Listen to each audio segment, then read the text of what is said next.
एक चोर था गोवर्धन डाकू, बहुत नामी डाकू था। बिल्कुल सरल उदाहरण में तुम्हें बताया है। तो एक दिन राज कर्मचारियों ने उसका पीछा किया, अब वो भागा, घोड़ा भी छोड़ दिया, पैदल भागा। तो एक जगह देखा बहुत सत्संग हो रहा था, कथा हो रही थी।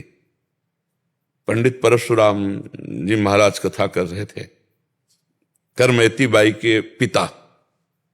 ये प्रमाणित कथा हम आपको बता रहे। तो उस सभा में घुस गया। तो राज कर्मचारी आए, सोचा सभा में चोर कैसे हो सकता है, यहां तो चोर घुसने का अब उसको पाया ही नहीं।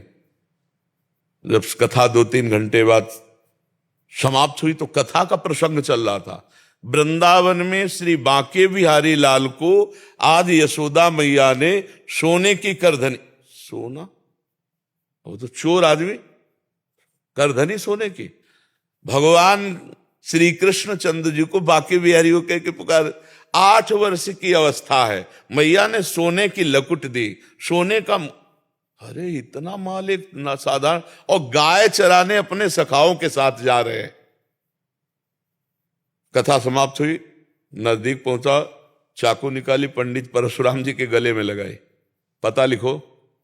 ये जो इतना धनी बालक का वर्णन कर रहे थे, पता लिखो। उन्होंने देखा तो उनका डाकू है जो मेरा नाम सुन करके भयभीत हो जाते हैं, हमारा नाम गोवर्धन डाकू है। कहा भैया इतनी तुम्हें जल्दीबाजी क्या है? बोले पता लिखो। केवल कहा? बोले मथुरा क्षेत्र वृंदावन, बाप का नाम नंद बाबा, कन्हैया, गाय चराने। पर सुनो, तुम्हारे जैसे डाकू उसको चोरी नहीं कर सकते, बहुत नटनागर, बहुत प्रवीण बालक है वो। तो उन्होंने कहा तुम हमको ऐसा समझते हो, अकेले अकेले राजाओं के महलों को लूट लिया है। बोले फिर भी नहीं लूट सकते, बहुत प्रवीण है। तो उनका कसम खाता हूं, जब तक उसे लूट नहीं लूंगा तब तक पानी नहीं पीऊंगा। परशुराम जी ने सोचा भगवान की अपार कृपा इसके ऊपर, पता नहीं क्या लीला होने वाली इसके ऊपर। उन्होंने कहा सुनो, हमारी तरफ से माखन मिश्री ले लो, जब तुम्हारा बस ना चले तब माखन मिश्री उसे खवा देना। हाँ ये बात भी ठीक है, बच्चा है, फुसला के काम चल जाए तो मारना काहे को पड़ेगा। माखन मिश्री फेट में बांधी और कहा कसम खाता हूं जब तक उसे लूट नहीं लूंगा तब तक मैं पानी नहीं पीऊंगा। पर नाम क्या बताया तुमने? इतना बड़ा नाम तो। बोले श्याम सुंदर। श्याम सुंदर, श्याम सुंदर, वृंदावन, गाय चराना, श्याम सुंदर। अब भगवान का चिंतन बनने लगा। देखो चिंतन बनने लगा। अब वो पैदल चल करके आया।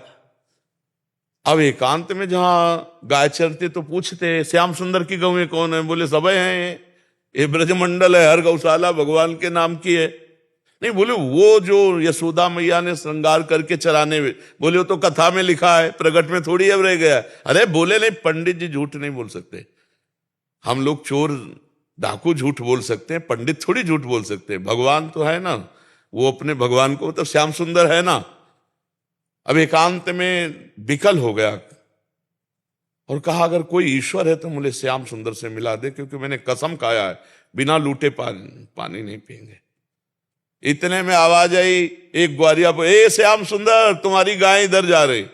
अरे दौड़ा उधर, देखा कमर में हाथ रखे, न जाने कौन से गुण पर दयाली दिली जाते हैं, पीतांबर की फेट, वैसे ही श्रृंगार जैसा पंडित जी ने वर्णन किया था। श्याम सुंदर, कमल नयन, मोर मुकुट और करधनी और लकुट। उसने हर चाकू निकाली, हर सखा को, और वो सब सखा दिव्य, वो गायें दिव्य भगवान ने प्रकट की थी। सब सखाओं का भाग जाओ नहीं मार डालेंगे। भगवान ने इशारा किया कि जाओ इसको हमें एकांत में निहाल करना है। बोले हाँ बोल रहे। बोले तू डरता ले क्या? बोले अब काल से भी नहीं डरते, तेरे से क्या डरना है। बोले मेरा नाम नहीं सुना होगा इसलिए तू डरेगा। अब ये मेरा नाम गोवर्धन डाकू, तो गोवर्धन ही तो नाम है ना, मेरा नाम गोवर्धन धारी है। भगवान उससे जब वार्ता कर रहे हैं तो उसका जीवत्व तो नष्ट हो रहा है, अज्ञान नष्ट हो रहा है। उन्होंने देखा बड़ा प्रवीण पंडित जी कह रहे थे माखन मिश्री खवा के काम कर ले। बोले सुनो, भगवान ने कहा अच्छा ऐसा प्यार करते हो? बोले प्यार के लिए नहीं, ये सोना चांदी जो पहले ये उतराले के लिए। वो कहा ये तो वैसे ही उतार देंगे, लाओ तुम्हारा। माखन मिश्री खाई और कहा थोड़ा तुम खाओ, और जे भी भगवान ने चखाया उसे भगवत अज्ञान हो गया। अब भगवान को साष्टांग दंड, प्रभु प्रभु। एक बात सुनी कि कन्हैया गाँव में चला रहा है, चल पड़ा, कसम खा ली तो भगवान मिल गए। यहाँ जीवन व्यतीत हुआ जाता है, हलवा पूड़ी खा करके दिनचर्या का बैलेंस बनाते रहते हैं, तो भगवान कहाँ मिले? जब भूख प्यास सहकर केवल भगवान के दर्शन के लिए, तो भगवान उसी समय प्राप्त हो जाते हैं। हम लोग सुनते बहुत हैं, समझदार बहुत हैं, नहीं करना चाहिए ये भी जानते हैं, लेकिन भजन ना होने के कारण हम उसको उतार नहीं पाते हैं। भजन शुरू करो, अभी बात बन जाए। नाम जप करो और निश्चय करो कि मुझे इस मार्ग में चलना है, तो पापाचरण नहीं करना है, गंदी बात नहीं करनी, किसी को दुख नहीं देना, किसी का अहित नहीं करना, तो मंगल शुरू हो जाए। अभी दिव्यता आने लगे अंदर, अंदर की दिव्यता, ये बाहर शरीर का राग छूट जाता है। समझ पा रहे आप?